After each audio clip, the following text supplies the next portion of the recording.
So there, folks, welcome back to Towns with Charon and Velerious. Hello, everyone. Hello, Velerious. Unpausing the old Derpsvillians, and off they go. Alphlos there was stealing meat from Simon the Platterman's room. Well, everyone loves a bit of meat. Is in there stealing his meat. There is a lot of fucking meat around. It does look like they're hauling, though, so that's pretty good. Which means that block of roof isn't done yet.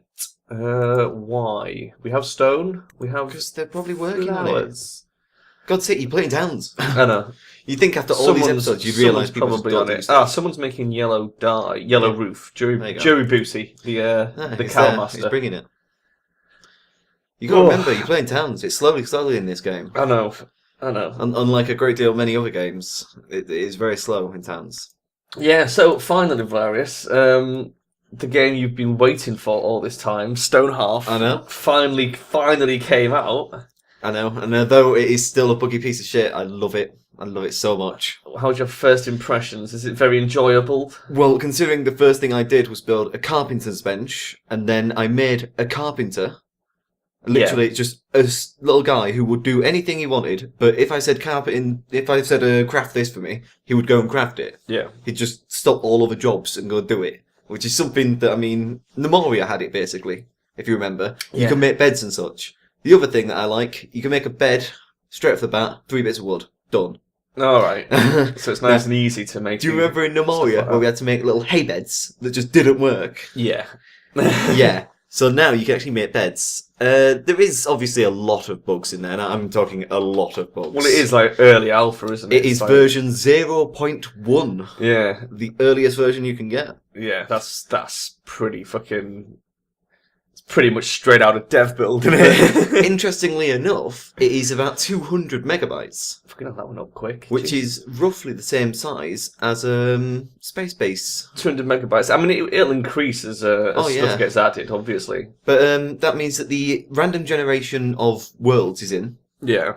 When you start, you put down like a banner to say where you want your people and the campfire. Pom-pom. Oh. And you put down a little storage area, a stockpile, if you will. And basically, they will instantly start putting things on the stockpile and all this. Do you remember when Town started and it was just 2 stockpiles? Yeah. The one slight problem with Stone Half as well is I think the developers didn't realise they gave 3 bits of wood for you to begin with. Unfortunately, when you have those 3 bits of wood, they don't count towards the wood total. Yeah. Which means after you've used a block of wood, you're on -1 wood. And suddenly everything breaks. Wow. But, as long as you keep up the wood supply, you go... Chairs and tables. That's exactly what we needed. How do we need? We need 1 more table and... all his chairs. 4 for 16 chairs. So we'll buy all of his chairs. Every single chair you have. And 1 table. And we should sell him some stuff. We've got quite a lot of copper lying around. We could sell a bunch of copper. But I'm thinking... Let's sell the iron first, because the copper we are actually using for equipment. Oh, we're actually still using it? Yeah, because it's all the top tier stuff, basically, uses copper as the base. Tell you one thing, though. Keep a couple on hand. We are going to have to sell some copper, I think. Oh, we can sell a bit of coal, don't need all that. With the Steam sale behind us now. Oh, and the flint. The Steam sale, it's almost over. There's about 4 days left. But not when this goes out. Oh, yeah, by the time this goes out, it could be over, yeah, good point. Almost covered that up by saying, what sort of bargains did you pick up in the Steam sale then? Well, I was going to say the bargains me and you personally picked up. Yeah. Things like speedrunners and Contagion. Contagion was really good. We spent all last night playing that. Oh, yeah. Contagion was fantastic. An entire night of fun on a game that's still in basically alpha/beta. I mean, that already shows a lot of promise if it can hold a person's attention for that long. Yes, I really, really enjoyed playing Contagion. 3, 2, 4, 2. Where speedrunners, to be honest, is something that I really enjoyed. But Speedrunners is really good as well, and that's something we're going to be putting on the channel in the near future, because I recorded a bunch of that with me and Jade, which will eventually make it onto the channel. Just as soon as I get time to do something with it, basically. It was extremely fun, though. It's a very good game, especially for the price. It's a very low price. I mean, if you had to sum up speedrunners and then sort of Contagion. Do you know what I like about speedrunners? I'll tell you exactly what it reminds me of. Right? Do you remember Uni Rally on the SNES? The one where you play as little unicycles. Unicycles. It was called Uni Racers in America, and it was a sort of fast speed racing game with little tricks that you did. It reminds me of that quite a lot. It's like Uni Rally, but without the awesome soundtrack. Yeah, they do have good sounds on it, but it's just not that awesome. Colin Anderson's fucking soundtrack, which is on YouTube, by the way. Yeah. If you look for Uni Rally or Uni Racers, Colin Anderson, it was a great soundtrack. I really love that. It was fantastic. But yeah, Speed Racing, it plays like a SNES game, and that's what I really like about it. Yeah, you've just ordered 16 chairs, but we only bought 10. Yes. Shit, okay. Which means they'll go build them. There you go. 1, 2, 3, 4, 5, 6, 7, 8, 9, 10. Oh no, there's one too many. Oh. God damn. You were so close. But yeah. I think that's everything. Let's have a look. So anyway, we've got Speed Racers, Contagion. We both picked up Space Base DF9, which we haven't looked at yet. I've seen quite a few people play it. I've seen a lot of kind of stuff on it and everything. It's totally my sort of game. It's like Towns in Space, basically. Personally, for me, I'm hoping that they turn away from Towns kind of aspect. Because it's a bit too much Towns. The workers are still quite derpy in it. But again, fantastic. Early alpha, there's going to be a lot of changes they're making to it. They've got a list of stuff they're planning on fixing and stuff. In towns, your little people get hungry and they die. In Space Base, your little people get hungry or without oxygen and they die. They don't go, I'll put my oxygen suit on. Stone half, little people get hungry. Oh, there's a berry bush over there. Just go put these on this plate. Nom, nom, nom, done. Yeah. It's like they just go and do it themselves. They're like, fuck you, human in the sky. You're not going to help me, I'll do it myself. I think Space Base has a lot of potential, though. It looks very, very good. Oh, yeah. Space Base definitely does look quite interesting.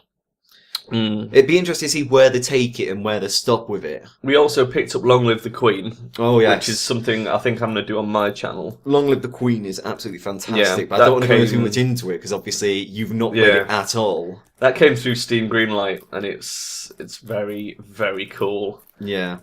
It's one of these games that basically has like a story that can branch off in many, many different paths, and once you branch off into a different path, you're playing pretty much a similar story, but there's like different things happening. It's like the dating sims. Yeah.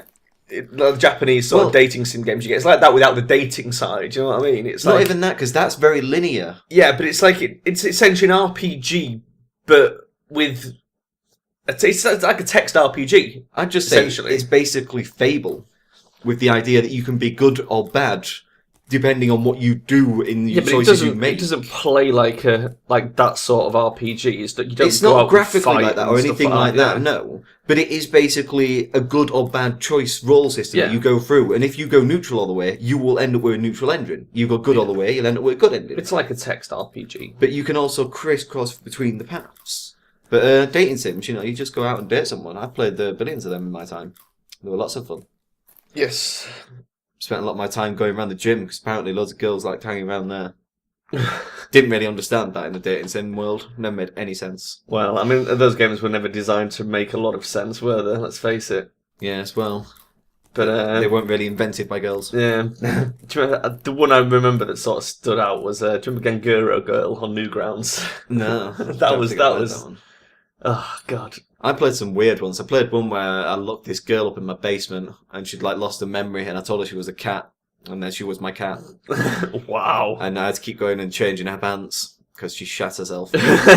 It turned very dark very quickly, in all honesty. Sounds like if anyone remembers this crazy dating game, tell me. What was it called? It was something to do with space, right? And the idea behind it was you were going to grow up and have loads of children and overpopulate the world. So someone comes back from the future to stop you, but you clonk her over the head, put her in your basement, and give her a diaper, and she turns into a cat. What? I know. This sounds while bizarre. all this is going on, you're still trying to get a date as well. Like, this guy is not satisfied with having a woman tied up in his basement. He's still trying to get laid with other women. It sounds like one of those fucking dodgy Japanese movies. Some of the stuff we've seen. What was that one called where that guy kidnaps that young couple? I don't know. And then, keep asking me this one, but it was a banned movie. So if you search banned movies, he cut the guy's arm off, didn't he? His testicles, his penis. He did all sorts of crazy shit. Chopped off lumps torture, off him. Mutilation. He hung his organs on spikes. It was really fucking weird. Yeah. Oh my God. But that was the craziest dating sim I've ever played. I love movies. If anyone like actually that. remembers that, though, I think it was on Newgrounds or Addicting Games. One What of was? them. This Sim thing I was playing. Oh, with the Yeah. cat in the basement thing. It wasn't even like a cat girl. It was just a woman that you've somehow give amnesia by clouting her over the head and then told her that she's a little kitten. And then you tell her she's a maid. And then she's a maid. It gets very confusing. That is pretty crazy. Oh, God. So anyway, this last bit of roof isn't getting done yet because they're hauling to the caravan. But once that's done, this last bit of roof's going to go up. We'll knock the scaffolding down on this side, And then cry. and then are we gonna give them time to tidy up the meat We'll cry at what before we've we done in do our this one? life. Can they tidy up the meat? Is there enough room? Oh yeah, The only reason it's not there is because we've been constantly roofing. Oh, okay. We can get them to shove it onto barrels, which shouldn't take too long because it's there and there's the barrels. Yeah. So it's like it's really short distance. Should probably let them do that because well, if badgers we- will steal them otherwise. If we do that, then we can start the hog roast. Yeah. We can get that underway, and then we can think about roofing off this. That needs roofing. In fact, that's all ready to be roofed. The scaffolding's up for that one. So we could probably roof off Necromancy Row. Quite quickly as well. Excuse me. There's At a one chicken point, on the roof. yeah, we also need to bring up the second layer of the 2 taverns, which are going to need doing. Oh, sure that. Look at me yawn. Tired. We were up till like fucking 2 a.m. though playing Contagion. Yeah. Which, if you didn't get it in the sale, gutted because it's Yeah. really good fun. It's still pretty Well, basic. It's only got a At handful of maps. this point, we can say the games that we bought in the sale and say like what you should look out for. I Yeah. would definitely say Long Live the Queen, probably about £3 to £5 on that. That's not bad Yeah. for the price. Speedrunners, Speedrunners, I think we paid about $2.50. yeah, but I would have probably paid up to £5 for Yeah. it. It's worth a $5, Yeah, easy. Yeah, it's very easy worth £5. Yeah. Contagion, I would get that as cheap as possible so you can get the 4-pack so you can play it with friends. Yeah, that's what I did. It's I just bought the definitely worth it, 4-pack yeah. and shared it out. But It's definitely worth getting the 4-pack for it. I'd say that again is, easily worth just under a tenner, like Oh, yeah. 7-8 quid. It's pretty much like it has elements of things like Left 4 Dead, but also its own Yeah, because it's, ideology of being its own game with the certain as things far that as you I'm do. aware, it's what Zombie Panic Source has evolved into. Yeah, And Zombie Panic Source was and the original Zombie Panic as well was just a Yeah. Half-Life mod. And but it basically was, you had the whitey that infected people, Yeah, and they became zombies who went after it survivors. started. You were split into 2 teams, sort of zombies and humans. And one of the zombies was called the Whitey. It had more health Yeah. than the other zombies, and he could infect humans. So basically, you send in the Whitey to sort of tank it up and infect some of the humans, and then the humans would slowly turn into zombies. And as they start to run out of ammo, the zombies would overwhelm them, and ultimately, only the pro would survive, sort of thing. Where this game seems to take that a lot slower and more casual, with everyone becoming just a normal zombie after you die, but like, you all are just basically running around, aren't you? Yeah. Well, on one of the missions, you're all running around to kill each other. The escape star missions are Yeah. the ones I like, where you've got like just random objectives you have to complete Oh, yeah. to try and get out of there. That was the more Left 4 Dead one, the one where you just go from point A to point B, but it's all randomised on the way Yeah. there. So you have to do certain things to get there. Yeah. But the one difference they did was point B could actually be 2 different places, extracted by helicopter or escaped by jeep, Yeah. which is interesting because you never knew kind of like what ending you'd get. Yeah, exactly. So like you sort of start the mission and Yeah. it's like you just gotta sort of bumble through it. You sort of have a vague idea of what Yeah. you're meant to be doing, but it doesn't like hold your hand through it or anything. It's fine. Right, we'll wait for Sadon to get Yeah. off the roof, and I'll take. There we go. We can strip this scaffolding down, And then which is what do I do? Delete. obviously there was other things that you could do in there, such as the extraction, which was everyone just basically survive until the point of extraction coming. Yeah, that was Which sort of is- like a hold off thing, wasn't it? You could work with other people. Now, I didn't know this, so the minute we started playing, I basically found someone and shot them. And, like, he just turned around and stared at me as if to say, why?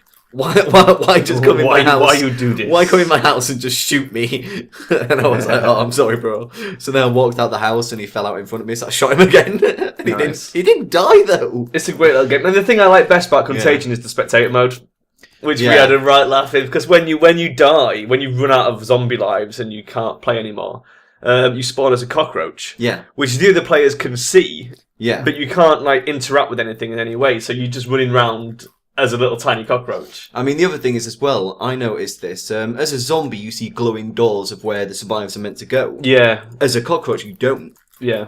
Which, as the person pointed out on Steam forums, it was basically to stop any kind of ghosting. Yeah. You wouldn't be able to ghost because you were just a little cockroach that could die from anything stepping on you or hitting you or shooting you. But likewise, you know, a little cockroach could be quite helpful, just pointing you in the right direction if they know the map. Obviously, That is true. And the phone. But I mean, the thing is, it's not like weird. it's not like Left 4 Dead where you play it serious mode. So ghosting isn't even really a problem. It's such a laugh that it's like, you know, it doesn't matter. It wouldn't spoil it if somebody was ghosting. It would still be a great game, and I like that. It's very good. The maps were very long as well. Which Yeah, was quite good. which I liked as well. Yeah, I could play that for a long time. But I meant long as in, you know, from point A to point B long.